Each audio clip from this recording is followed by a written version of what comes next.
কোরআনে আছে জাহান্নামে ফেলবার পরে আল্লাহর কাছে ভীষণ আযাবে আগুনে আল্লাহর কাছে তিনটা জিনিস চাইবে। জাহান্নামী বলবে, আল্লাহ এত কষ্ট না দিয়ে আমারে মৃত্যু দিয়ে দেন। আল্লাহর কসম, কোরআনে আল্লাহ বলেন, আল্লাহ বলবে, না রে বান্দা, লা ইউখদা আলাইহিম ফায়ামুতু, জাহান্নামে কোনো মৃত্যু নাই। নাফরমান জাহান্নামী তখন বলবে, আল্লাহ তাইলে আমারে একটু তাখফিফ, একটু আযাব হালকা করে দেন, আমারে মাসে একটা দিন কদ্দুর বিরতি দেন, 24 ঘন্টার মধ্যে আমারে 10টা মিনিট হইলেও কদ্দুর আলগাত রাখেন, আমি আর পারছি না মাওলা। আল্লাহ তাআলা বলেন, ওয়ালা ইউখাফফাফু মিন আযাবিহা, না রে নাফরমান, 1 সেকেন্ডের জন্য জাহান্নামের আযাব কমানো হবে না। 3 নাম্বার, নাফরমান বলবে, আল্লাহ তাইলে আমারে দুনিয়ায় একটু ফেরত যাইতে দেন, আমি নেক আমল করব এবার গেলে। আল্লাহ বলেন, যেদ্দুর হায়াত দিলে নেক আমল করা যেত, ওদ্দুর হায়াত দিয়েই তোমারে আনছি, আর ফিরবা না। কাল্লা, না না, দুনিয়ায় ফেরত যাওয়া যাবে না, তাইলে মরতেও পারবে না, আযাবও হালকা হবে না, দুনিয়াতেও ফেরত যাইতে পারবে না। তো কি করবে?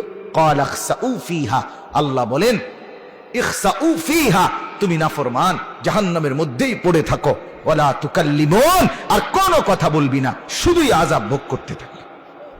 তাফসীরের মধ্যে আছে, তাফসীরে মাআরিফুল কোরআনে, আহা, আল্লাহ যখন কোনো জাহান্নামীকে এটা বলে ফেলবে যে তুই আর কোনো কথা কবি না, আর কোনো কথা বলবি না, নাফরমান পড়ে থাক, আযাব ভোগ কর।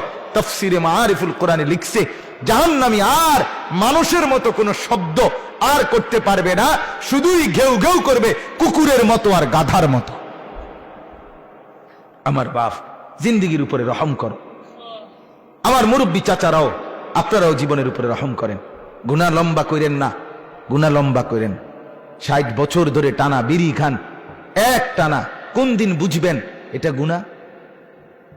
কত বছর পরে বুঝবেন?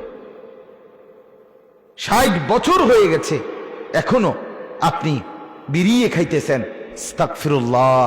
আহা, আপনার কলজার মধ্যে কোন দিন আসবে এটা গুনাহ? আর কত বছর পরে আপনি বুঝবেন চাচা?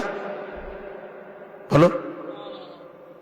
20 বছর ঘরে রঙিন টেলিভিশন চলে, প্রতিদিন নাচ গান, সিনেমা, নাটক, ছেলে মেয়ে, স্ত্রী, সন্তান দেখতেছে। কত বছর পরে বুঝবেন আপনি, আপনার পরিবার যে এটা গুনাহ?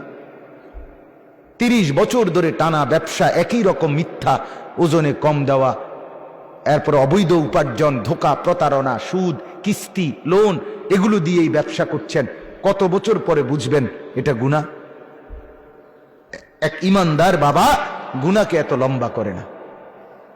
মুসলমানের ছেলে বাপ, কতদিন হয় ফজরের নামাজ পড়ো না? বলো তো ভাইয়া, আল্লাহকে সাক্ষী রেখে তোমার চোখ নিচের দিকে নামাইয়া বাপ, তুমি তোমারে বল, তুমি তোমার বিবেককে বলো না বাপ, আজ কতদিন তুমি মুসলমানের বাচ্চা না? তোমার বাপ মুসলমান, তোমার মা মুসলমান, তোমারে তো মরলে মুসলমানের গোরস্থানে দাফন করবে। তোমার কানে জন্মের পরে আজান দিছিল, নর্তকীর নাচ না। তুমি কতদিন হয় ফজরের নামাজ পড়ো না? কত লক্ষ মুসলমান আছে যে জীবনে বলতেও পারে না যে ফজরের ওয়াক্ত হয় কখন।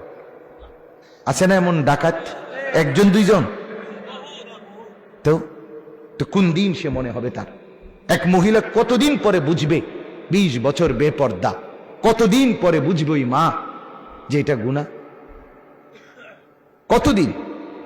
দয়া করে ভাবতে শেখেন। রমজানকে ইমানদারের রমজান বানান। ইমানদারের রমজান কি? ইমানদারের রমজান জিকির, তেলাওয়াত, দোয়া, কান্নাকাটি, আল্লাহর বন্দিগি। নাফরমানের রোজা কি? নাফরমানের রোজা শাড়ি, গহনা, অলংকার, জুতা, প্যান্ট, নতুন শাড়ি, নতুন কাপড়, নতুন গহনা, নতুন জুতা। এই হলো গাফেল, নাফরমান, জাহান্নামীর রমজান। হ্যাঁ, সে মনে করে এটার মধ্যে নতুন জামা, নতুন প্যান্ট, কি করবো এটা দিয়া? ঈদের দিন ফিন্দু। ঈদের দিন ফিনলে কি তোমার মানুষে মাথা তালগি দিয়ে আঁটবো নাকি? তুমি একটা নতুন ফ্যানে ফিনছো আর কি, তা আর মানুষে ফিনছে না, তো তুমি আর নতুন ফ্যান ফিনদা কিরবা? মানুষে তোমার মাথা তালগি দিয়ে আঁটবো। এটার মধ্যে আলাদা বিশেষত্ব কি? কিছুই নাই, এটা ধোঁকা ছাড়া আর কিছু। কোরআন এবং সুন্নাহর মধ্যে কোথাও নাই এ কথা। রমজানের ঈদের জন্য নতুন জামা, নতুন শাড়ি, নতুন গহনা, নতুন জুতা, নতুন শার্ট, নতুন প্যান্ট, নতুন থ্রি পিস, এগুলো কিনবার কোনো প্রয়োজনীয়তা ইসলামের মধ্যে কোথাও নেই। ফরজও না, ওয়াজিবও না, সুন্নতও না, নফলও না, মুস্তাহাবও না, কিচ্ছু না, ঘোড়ার ডিমও না। বিশ্বাস করেন বাবা, কিছুই নাই। পবিত্র কাপড় পরা সুন্নত, পরিচ্ছন্ন কাপড় পরা সুন্নত, আর সেটা শুক্রবারেও সুন্নত, সেটা কোরবানির ঈদেও সুন্নত।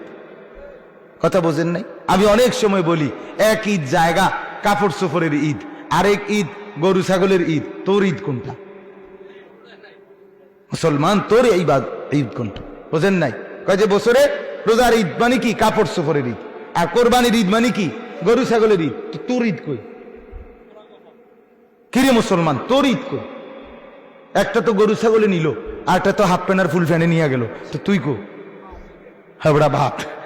ঠিকই কইছেন, হেবড়া ভাত। আল্লাহ আমাদেরকে মাফ করে দেন।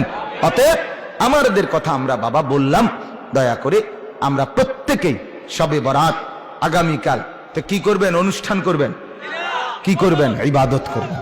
2 নাম্বার হলো মাহে রমজানে গুনাহ মুক্ত জীবন গড়বার ফিকির করবেন। 5 ওয়াক্ত নামাজের ফিকির করবেন। নির্সিদ্ধান্ত নেন, একটা রমজান, বছরে মাত্র একটা মাস, আল্লাহর ইবাদতের জন্য জিন্দিগি কাটাবেন। আল্লাহর নবী সাল্লাল্লাহু আলাইহি সাল্লাম 2 মাস দোয়া করতেন রমজানের জন্য। বাবা 2 মাস ইমানদার ফিকির করে। ইমানদার ফিকির আমার শায়েখ আল্লামা মুফতি মুশতাকুর নবী সাহেব 6 মাস আগের থেকে বলা শুরু করছে, রমজান রমজান, এই ওমরায় যাবে, ওমরা আল্লাহর ঘরে যাবে, সেখান থেকে আসবে, আবার এতেকাফে বসবে, মানে কথাবার্তা শুধু রমজান। আমরা এখন সারা দিন যে যা বলে, ভাই রমজান, রমজানের আগে আর খালি নাই, রমজানের পরে আবার নতুন মাহফিল, রমজানের মধ্যে কোনো মাহফিল নাই, রমজানে ভাইয়া 20 তারিখ উমরার ফ্লাইট, রমজানের 10-11 রমজানে আসবো, রমজানের মাঝামাঝিতে যশোর এক বড় বুজুর্গের খানকায় যাব, রমজানের শেষ দশকে আল্লাহর ঘরে এতেকাফ করব। ঘুরে গেরা ফিকির শুধু রমজান কিভাবে আল্লাহর বন্দিগিতে কাটাবো। এটা হলো মুসলমান ইমানদার আখিরাত প্রত্যাশীর রমজান। আর বাকি নাফরমানের হিসাব হইল নতুন করে রমজানে খরচ বেশি, টাকা বাড়াবে কিভাবে, নতুন করে আরো ধান্দা কিভাবে বাড়াইয়া ওই স্ত্রী সন্তানের কাপড় চোপড়ের জরুরত পূরণ করবে, এই এক ফিকিরে রমজানের মতো শ্রেষ্ঠ নিয়ামত এটাকে নষ্ট করে দেয়। মহিলা বাজারে বাইর হইয়া আল্লাহকে যাওয়ার সময় কি কয় জানেন? আল্লাহরে মহিলা বলে, অসভ্য মহিলা, বেপর্দা মহিলা, আল্লাহকে রমজানে বাজারে বাজারে ঘুরে আর আল্লাহকে বলে, আপনি নি কইছেন রহমত দিবেন, মাগফিরাত দিবেন, নাজাত দিবেন, আমনে রেডি লইয়া আমনে থান, আমি জুতা কিনতে যাইতেছি, আমনের রহমত আমি কিনবো, আমার মাগফিরাত দিয়ে কি লাভ? আমার দরকার জুতা, আমার দরকার 3 পিস, আমি আপনার নাজাত দিয়ে কিটা করবো? আমার জান্নাত কি আর জাহান্নাম কি? আমার দরকার হলো জুতা না। তো তুমি, আমিও বলি, তুমি মা মনে রাখো, ও চিরেই হাসরের ময়দানে ফেরেশতা তোমার এই জুতা দিয়েই ফিরবো। হ্যাঁ দোস্ত, ও চিরেই যে জুতার জন্য আল্লাহর রহমত আর মাগফিরাতকে বিসর্জন দিছ, সেই জুতা দিয়েই ফিরবে তোমার। আল্লাহ আমাদেরকে মাফ করে দেন। অতএব গুনাহ মুক্ত রমজান চাই। কি রমজান বলেন না? গুনাহ মুক্ত। আল্লাহ তাআলা তৌফিক দান করেন। যারা যেই বদ অভ্যাস, গুনার অভ্যাস সব ছেড়ে দেন, ঘরের টেলিভিশন টোটাল বন্ধ করে দেন, বিড়ি খাওয়া, সিগারেট খাওয়ার অভ্যাস ছেড়ে দেন, 5 ওয়াক্ত নামাজে অভ্যস্ত হন।